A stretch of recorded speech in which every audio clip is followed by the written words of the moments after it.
Hello everyone, আমি অমৃতা। আশা করি আপনারা সকলে খুব ভালো আছেন আর আমিও খুব ভালো আছি। আজকে আপনাদের সামনে নিয়ে চলে এসেছি আমড়ার চাটনি। তাহলে চটপট করে দেখে নিই এই রেসিপিটা কিভাবে আমি রান্না করছি। তাহলে তার জন্য এখানে মেন উপকরণ হচ্ছে আমড়া। এখানে কেটে ধুয়ে এইভাবে কেটে রেখেছি।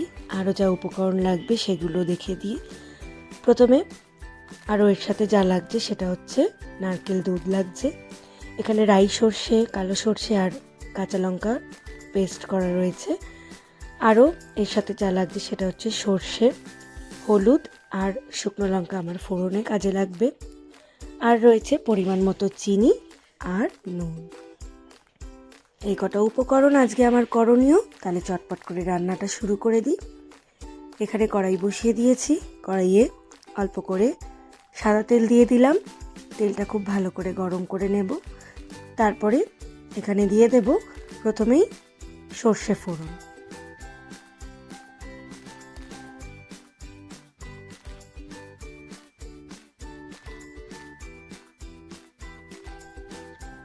সর্ষেটা কিছুক্ষণ দেওয়ার পরেই এখানে আমি দিয়ে দিলাম আমড়া টুকরোগুলো। আমড়াটা দিয়ে বেশ কিছুক্ষণ তেলের সাথে একটু নাড়াচাড়া করে নেব। তারপরে এখানে দিয়ে দিলাম প্রথমে নুন দিয়ে আমড়াটাকে খুব ভালো করে কিছুক্ষণ ধরে একটু নাড়াচাড়া করে নেব।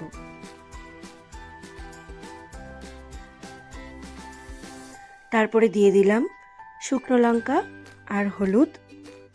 সেটাকেও খুব ভালো করে ভাজা ভাজা করে নিতে হবে। সব কিছু দিয়ে একসাথে মিশিয়ে নেব।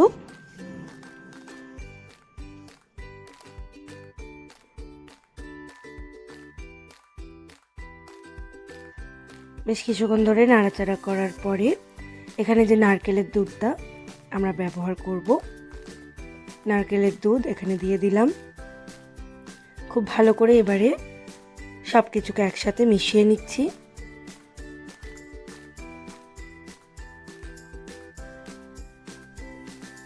ভালো করে মিশিয়ে নেওয়ার পরে কিছুক্ষণের জন্য এটা ঢাকা দিয়ে দেব। যখন ফুটে আসবে, ঠিক এইরকম অবস্থায় যখন হবে, ঢাকাটা খুলে দেব। খুলে দিয়ে একটু নাড়িয়ে নিয়ে এরপরে যে হলুদ সর্ষে, কালো সর্ষে আর কাঁচা লঙ্কার যে পেস্টটা করে রেখেছিলাম সেটা এর মধ্যে দিয়ে দিলাম। দিয়ে খুব ভালো করে মিশিয়ে নিচ্ছি। আবারও কিছুক্ষণের জন্য ঢাকা দিয়ে দেব। একটু গাঢ় হয়ে আসলে তখন অল্প করে চিনি দিয়ে দেব। আপনারা যেরকমভাবে মিষ্টি খেতে চাইছেন সেরকম আপনারা চিনির পরিমাণটা ব্যবহার করবেন। তবে এই চাটনিটা একটু টক মিষ্টি হবে, সেই কারণে আমি চিনির পরিমাণটা বুঝে দিয়ে দিলাম।